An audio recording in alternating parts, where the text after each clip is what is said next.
nous allons aborder la réglementation liée à la gestion des risques, notamment les textes applicables à l'obligation de déclarer.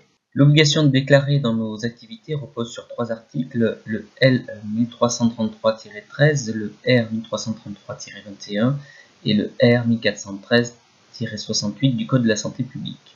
Ces trois articles définissent que les professionnels de santé qui ont connaissance d'un incident ou d'un accident dans le domaine de la radioprotection doivent faire sans délai une déclaration auprès de l'autorité de sûreté nucléaire et auprès du directeur de l'ARS territorialement compétente. Qui doit déclarer l'événement ? Tout d'abord, le responsable d'une des activités nucléaires définies, c'est-à-dire dans le domaine de la radiologie ou en médecine nucléaire, ça c'est obligatoire, mais également le professionnel de santé qui participe au traitement et au suivi des patients exposés à des fins médicales, à des rayonnements ionisants, qui a connaissance dans son activité d'un incident ou d'un accident et qui est lié à cette exposition. Donc on voit bien ici qu'il n'est pas strictement nécessaire que ce soit le responsable qui déclare, ça peut être également n'importe quel professionnel. Il est toutefois fortement conseillé dans l'organisation des services de définir une procédure de déclaration obligatoire auprès des autorités pour éviter que n'importe qui puisse déclarer n'importe quel type d'événement, le mieux étant de définir une organisation où les professionnels qui ont connaissance des événements effectivement le déclarent en interne et qu'ensuite le chef de service, l'encadrement en lien avec la direction de la qualité et la direction générale fasse une déclaration et que tous les professionnels concernés soient informés qu'une telle déclaration est faite. Nous allons nous intéresser désormais aux critères de déclaration. Le premier critère, qui est le critère numéro 1 pour l'ASN et qui concerne les travailleurs.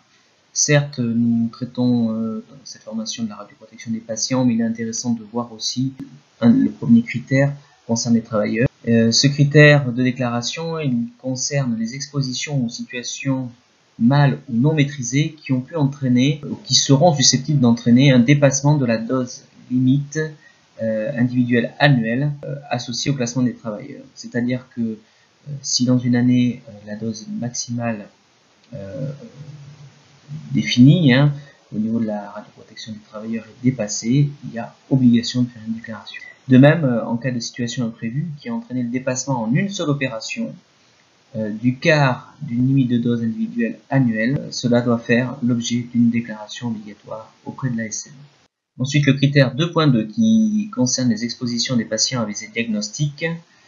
Le critère de déclaration obligatoire à l'ASN est une pratique inadaptée ou un dysfonctionnement lors de l'utilisation de sources radioactives ou de générateurs de rayons X à visée diagnostique et qui ont entraîné ou qui sont susceptibles d'entraîner des expositions significativement supérieures au NRD, au niveau de référence diagnostique, ou des erreurs dans la réalisation de l'examen.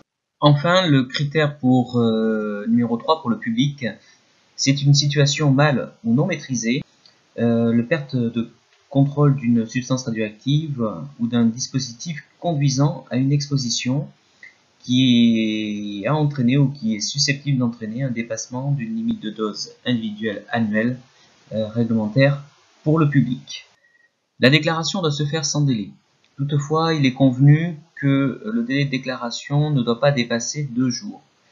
La déclaration se fait désormais sur le téléportail de l'ASN qui s'appelle Téléservice ASN, dont l'adresse est indiquée ici. Il est nécessaire, contrairement à avant, de créer un compte individuel et pour un établissement donné, et ensuite la déclaration se fait en ligne. Enfin, concernant le compte-rendu d'événements significatifs, celui-ci doit être rédigé et transmis dans un délai de 2 mois à l'ASN et l'ARS. Ce compte-rendu intègre une mise à jour de la déclaration, ainsi qu'une analyse détaillée de l'événement, mais également de l'exposé des mesures qui ont soit été déjà mises en place, ou soit sont envisagées pour éviter que l'événement se reproduise. Donc le compte-rendu, il y a bien un délai de 2 mois qu'il soit rédigé et envoyé, mais par contre, il n'est pas obligatoire que les actions soient mises en place dans ce délai de 2 mois. Bien entendu, si les actions ne sont pas mises en place, il est demandé un calendrier précis et l'ASN vérifiera a posteriori que les actions qui ont été envisagées ont bien été Que retenir au sujet de la déclaration des événements significatifs de radioprotection? Tout d'abord, c'est que tout professionnel a l'obligation de déclarer sans délai, même si un délai de 2 jours est accordé, tout accident ou incident à l'ASN et à l'ARS. Il est toutefois recommandé, pour des questions de communication au sein des services, mais également d'information des directions, de définir une procédure de déclaration des événements significatifs de radioprotection. Ensuite, le service a 2 mois pour procéder à l'analyse, une analyse qui doit se faire donc, une analyse systémique qui doit être réalisée, et avec la recherche d'actions correctives. Il n'est pas obligatoire que les actions correctives soient menées dans le délai de 2 mois. Le délai de 2 mois correspond uniquement à la rédaction du compte rendu d'analyse et à sa diffusion à l'ASN et à l'ARS. Toutefois, les actions correctives qui auront été envisagées devront être menées et l'ASN notamment vérifiera a posteriori que cela a bien été fait. Si vous voulez en savoir un peu plus sur la déclaration des événements significatifs de radioprotection, je vous conseille la lecture du guide numéro 11 de l'ASN, mais également de consulter les articles suivants du Code de la santé publique, articles qui réglementent la déclaration des événements significatifs. Je vous remercie.